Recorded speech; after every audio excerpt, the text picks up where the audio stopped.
Hello students, कैसे हैं आप सब। आशा करती हूँ आप अच्छे होंगे और अच्छे से अपनी पढ़ाई कर रहे होंगे। मैं मोनिका रावत आपका स्वागत करती हूँ आईसीटी वर्चुअल क्लासरूम देहरादून में। बच्चों, आज हम क्लास 7th का जो आपका सब्जेक्ट है साइंस, उसका chapter electric current and its effect को कंटिन्यू करेंगे।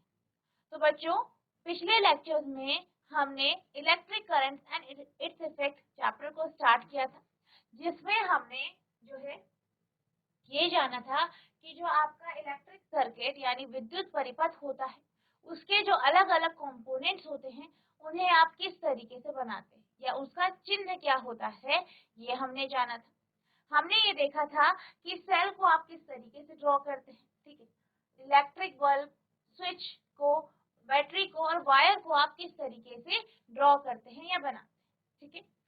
इसके बाद हमने ये जाना था कि जो आपका सेल का कॉम्बिनेशन होता है यानी सेलों का संयोजन जो होता है उसे हम बैटरी कहते हैं।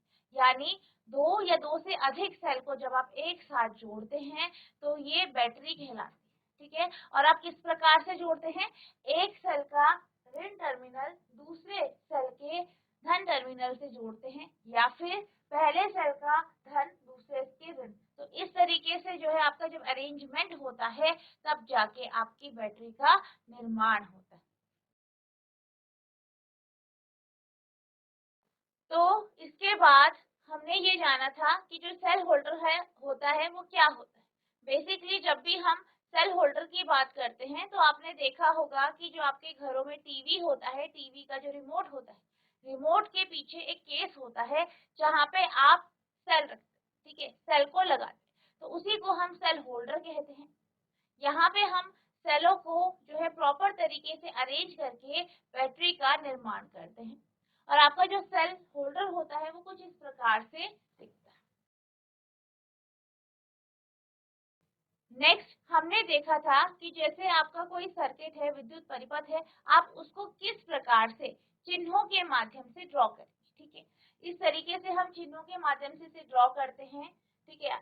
जो हमने पहले जो अपने चिन्ह पढ़े कि किस प्रकार से आप सेल का चिन्ह बनाएंगे, बल्ब का चिन्ह बनाएंगे, वायर का चिन्ह बनाएंगे, तो उसको अरेंज करके आप जो है सर्किट का डायग्राम बनाते हैं कुछ इस प्रकार से। तो ये जो आपके पास सर्किट डायग्राम है, ठीक है, परिपथ आरेख जो है ये जो है आपका, ये आप देख सकते हैं कि ये तब है जब आपका स्विच ऑन है यानी सर्किट क्या है, कंप्लीट है, परिपथ आपका पूर्ण है, तब आपका बल्ब ग्लो करता है। और किस प्रकार से आप जो है विद्युत परिपथ बनाएंगे, ड्रॉ करेंगे, जब आपका सर्किट ऑन पोजीशन में है या फिर पूर्ण है। इसके साथ साथ हमने ये जाना था कि किस प्रकार से आप स्विच ऑफ के केस में, यानी जब आपका सर्किट पूर्ण नहीं है, अपूर्ण है, यानी उसका स्विच ऑफ की कंडीशन में है, तो आप किस प्रकार से आरेख बनाएंगे। तो ये आपका स्विच ऑफ की कंडीशन में परिपथ आरेख है। नेक्स्ट हमने बात की थी कि जो आपका बल्ब होता है, कई बार बल्ब ग्लो नहीं करता है जब आपका पूरा का पूरा अरेंजमेंट है, आपने सर्किट का जो अरेंजमेंट है प्रॉपर करा है, लेकिन तभी भी बल्ब जो है प्रकाशित नहीं हो रहा है, दीप्त नहीं हो रहा है, ठीक है। तो ऐसा क्यों होता है, कई बार आपकी जो बल्ब होते हैं, बल्ब का जो तंतु होता है वो टूट जाता है, यानी आपका बल्ब फ्यूज हो जाता है। कई बार आपका जो सर्किट है या परिपथ है उसका जो अरेंजमेंट है या उसके जो कनेक्शंस हैं वो ढीले हो जाते हैं, जिस कारण भी आपका बल्ब जो है दीप्त नहीं होता। इसके साथ साथ जो सेल होते हैं, ठीक है, सेल जो होते हैं, सेल में जो आपका केमिकल होता है वो खत्म हो जाता है, यानी कि जो सेल है वो खराब हो चुका है, खत्म हो चुका है, वीक हो चुका है, इसलिए भी कई बार आपका बल्ब ग्लो नहीं करता। इसके साथ साथ कभी कभी जो है करंट बहुत कम होता है, धारा बहुत वीक होती है, तब भी आपका बल्ब ग्लो नहीं करता। तो ये कुछ कंडीशंस थी जिससे हम ये कह सकते हैं कि आपका बल्ब ग्लो क्यों नहीं कर रहा। इसके बाद ये जो ये कॉन्सेप्ट थे, इसमें हमने बल्ब की बात करी, ठीक है। तो हमने क्या देखा, विद्युत धारा का प्रकाशीय प्रभाव यानी वो लाइटनिंग इफेक्ट उसका क्या। इसके बाद हमने डिस्कस किया था कि विद्युत धारा का तापीय प्रभाव, यानी किस प्रकार से विद्युत धारा तापीय प्रभाव या हीटिंग इफेक्ट या थर्मल इफेक्ट जो है देती है। ठीक है, तो इसके लिए हमने जो है कुछ एग्जांपल्स देखे थे। ठीक है, हमने बहुत सारे एग्जांपल देखे कि आपके घरों में बहुत सारे ऐसे अप्लायंसेस होते हैं, जैसे कि आपका रूम हीटर हो गया। ठीक है, इसका उपयोग आप कमरे को गर्म करने के लिए करते हैं, या आपका खाना बनाने का जो हीटर होता है, इसमें जो आपका एलिमेंट होता है, ठीक है, ये जो है हीटिंग इफेक्ट के कारण, विद्युत धारा के तापीय प्रभाव के कारण गर्म होता है, जिस कारण आपका कमरा गर्म हो पाता है या आपका खाना पक पाता है। ठीक है, इसी प्रकार से जो आपका एलिमेंट होता है, वो आपकी विद्युत इस्त्री में होता है। आपके जो पानी गर्म करने की रॉड होती है, ड्रायर हो गया आपका, ठीक है, वाटर गीजर हो गया, इनमें भी जो है आपका एलिमेंट लगा होता है। ठीक है, और इस एलिमेंट के गर्म होने से, ठीक है, इस एलिमेंट के गर्म होने से ही आपका पानी गर्म होता है या आप इस्त्री कर पाते हैं। ठीक है, इसके साथ साथ हमने हीटिंग इफेक्ट का कॉन्सेप्ट जो है आपके फ्यूज में भी पढ़ा था, कि फ्यूज में भी आपका जो विद्युत धारा का तापीय प्रभाव है उसका उपयोग किया जाता है। आप ये जानते हैं कि जो फ्यूज होता है वो एक सेफ्टी डिवाइस होता है। ठीक है, इसको सुरक्षा के लिए उपयोग किया जाता है। तो बेसिकली इसका उपयोग क्या होता है, इसका जो मेल्टिंग पॉइंट होता है वो बहुत कम होता है। तो जैसे ही जो आपके घरों का परिपथ होता है, घरेलू परिपथ जो होता है, हाउस होल्ड सर्किट जो होते हैं, उसमें जब करंट एकदम से ज्यादा हो जाता है, ज्यादा करंट होने के कारण क्या होता है, ज्यादा धारा प्रवाहित होती है, तो फ्यूज जब आप उस पे बीच में लगाते हैं, तो फ्यूज का जो मेटल होता है, ठीक है, जो उसका धातु होती है, उसका मेल्टिंग पॉइंट जो होता है वो कम होता है, उसका गलनांक कम होता है, तो वो गल जाता है। और गलने के कारण, ठीक है, पिघलने के कारण वो सर्किट को तोड़ देता है, जिससे आपका जो एक्सेस चार्ज है या ज्यादा जो धारा है, करंट जो है, वो आपके परिपथ में आगे नहीं पहुंचती, और आपके जो घरों के जो भी आपके अप्लायंसेस है, चाहे आपका फ्रिज है, टीवी है, वो जलने से बच जाता है। ठीक है, तो हमने ये देखा था कि फ्यूज में किस प्रकार से हम तापीय प्रभाव का उपयोग करते हैं। ठीक है, तो फ्यूज आपका इसका एक एग्जाम्पल है। ठीक है, तो आपके जो फ्यूज है, ये जो फ्यूज है, ये आपके पुराने फ्यूज है, जिनको हम बिल्डिंग में जो है, इमारतों में, घरों में उपयोग किया करते थे। और जो आपके इलेक्ट्रिकल अप्लायंसेस है, ठीक है, जो आपके इलेक्ट्रिकल अप्लायंसेस होते हैं, ठीक है, जो बिजली के उपकरण होते हैं, उनमें इस प्रकार का फ्यूज लगाया जाता है।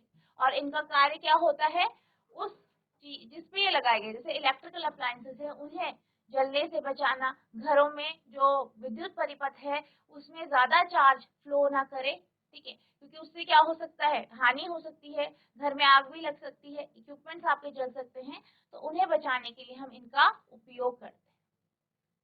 इसी तरीके से हमने जो है पढ़ा था कि हमारे पास आजकल एमसीबी होती हैं, जिनका उपयोग हम जो है फ्यूज की जगह करते हैं। ठीक है, तो इसमें क्या होता है, जैसे ही ज्यादा धारा प्रवाहित होती है तो ऑटोमेटिकली स्विच ऑफ हो जाता है और जो कनेक्शन है वो बंद हो जाता है। इसके बाद हमने विद्युत धारा का मैग्नेटिक इफेक्ट यानी चुंबकीय प्रभाव पढ़ा था।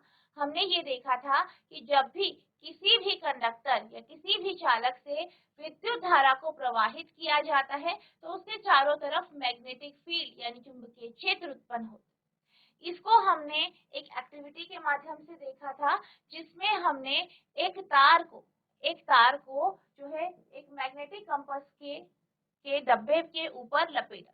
ठीक है, और जब हमने इस परिपथ को पूर्ण किया या स्विच ऑन किया, तो क्या देखा कि जो आपका मैग्नेटिक कंपास है वो डिफ्लेक्शन शो कर रहा है। क्या कर रहा है, डिफ्लेक्शन शो कर रहा है।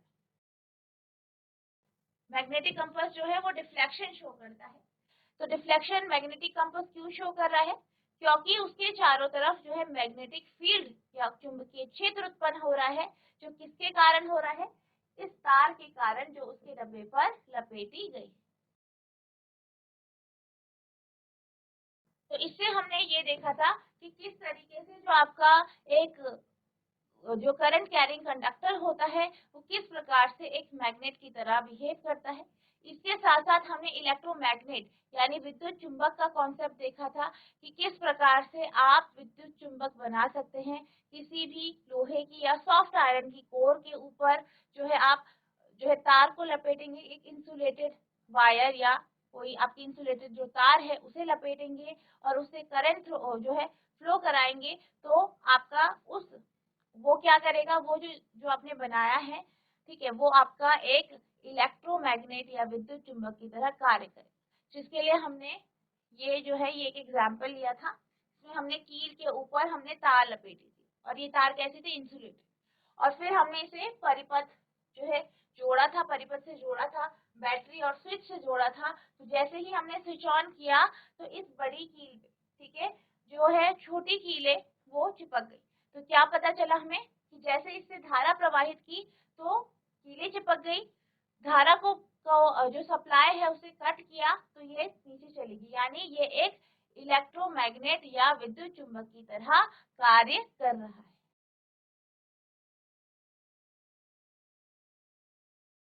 ठीक है, इसके उपयोग देखे थे कि इसका उपयोग जो है भारी भरकम जो आपके लोहे के जो टुकड़े होते हैं उन्हें उठाने के लिए किया जाता है, खिलौनों में इनका उपयोग किया जाता है। जीआईसी क्लार्क, कोई एक बच्चा माइक ले लीजिए, कोई एक बच्चा माइक ले लीजिए। Good morning ma'am. Good morning बेटा, आपका नाम क्या है? मनीष पवार। अच्छा, तो मनीष बेटा आप ये बताइए कि हम कौन सा चैप्टर पढ़ रहे हैं? इलेक्ट्री दोबारा रिपीट करिए। इलेक्ट्रिसिटी। Electricity, yes. ठीक है, पर ये आपका इलेक्ट्रिक करंट एंड इफेक्ट है, ठीक है। अच्छा आप ये बताइए कि आपको ना उदाहरण देने हैं विद्युत धारा के तापीय प्रभाव के, यानी जो आपकी इलेक्ट्रिक करंट होती है उसके हीटिंग इफेक्ट के आपको एग्जाम्पल देने, जो आप अपने हीटर। चारों तरफ देख पाते हैं। वेरी गुड, दोबारा से रिपीट कीजिए। हीटर। वेरी गुड बेटा, वेरी गुड, वेरी गुड बेटा, बैठ जाइए आप। जीआईसी फाटा, हाँ जी। Good morning ma'am. Good morning बेटा, आपका नाम हेलो क्या है? मैम। हेलो, मैम मेरा नाम अदिति है। अदिति। ठीक है, ठीक है अदिति बेटा, आप ये बताइए कि जो फ्यूज होता है, फ्यूज का यूज क्या होता है, फ्यूज का उपयोग क्या होता है परिपथ? Ma'am sorry I don't know.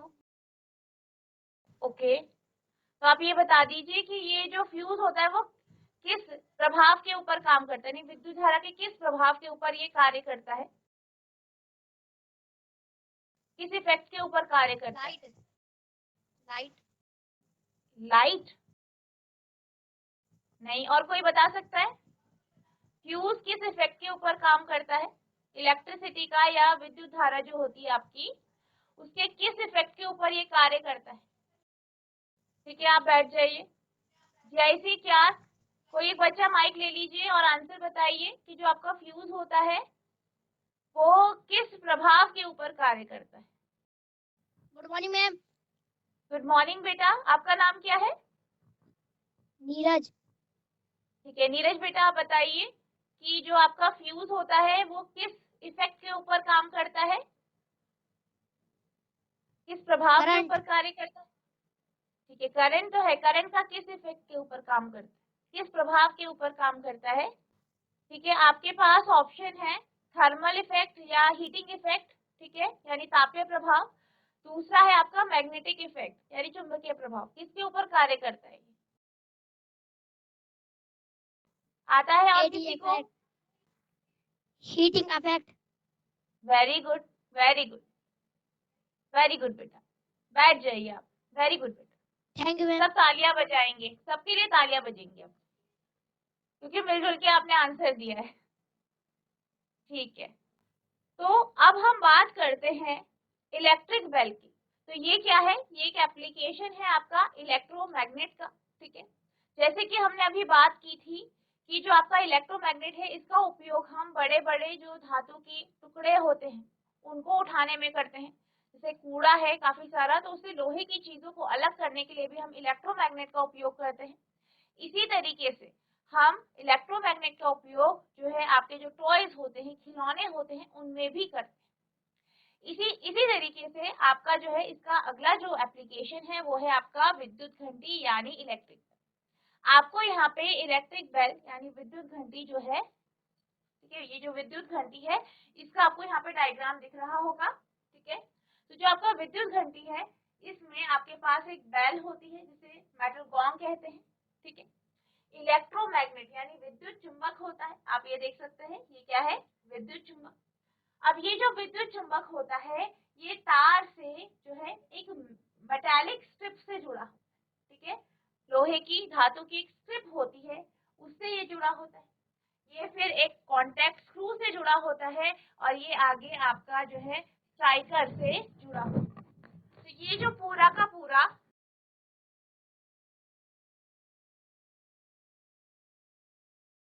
आपका पूरा का पूरा जो ये है ये पूरा मेटल का बना होता है। ठीक है, मेटल की स्ट्रिप, मेटल की जो है यहाँ पे जो है आयरन की बेसिकली लोहे की स्ट्रिप लगाई जाती है और यहाँ पे स्ट्राइकर भी होता है। अब क्या किया जाता है, ये जो आपकी घंटी है, ठीक है, जो ये विद्युत घंटी है इसका जो इलेक्ट्रोमैग्नेट होता है इसे जो है सेल से या पावर सप्लाई से जोड़ा जाता है, जिससे आपकी जो है इस जो ये सर्किट है इसे क्या मिलेगी, इसको करंट मिलेगा, धारा मिलेगी। तो हमने यहाँ पे क्या किया, इसे हमने एक जो है बैटरी से जोड़ दिया है और की लगाई। ठीक है, अब हम बात करते हैं इसकी वर्किंग।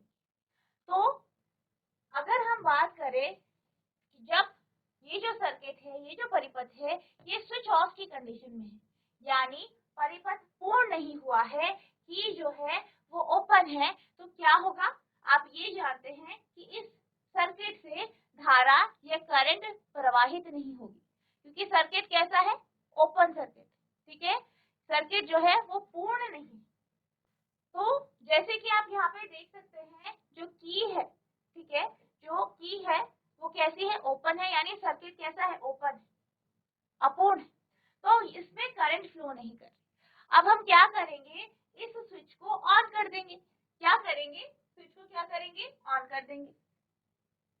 ठीक है, स्विच ऑन हो जाएगा इस तरीके से। अब स्विच ऑन हो गया तो ये जो परिपथ है, ये जो सर्किट है वो कंप्लीट हो जाएगा।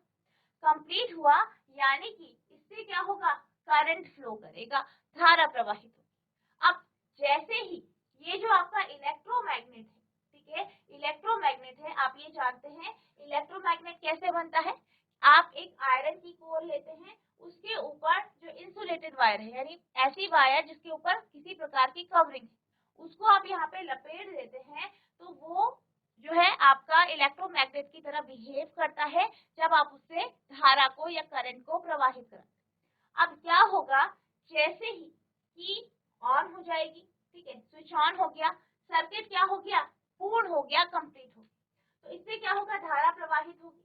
धारा प्रवाहित होगी तो आपका जो ये इलेक्ट्रोमैग्नेट है ये क्या करेगा, ये जो है अपना इफेक्ट प्रोड्यूस करेगा, यानी ये अपना मैग्नेटिज्म प्रोड्यूस करेगा।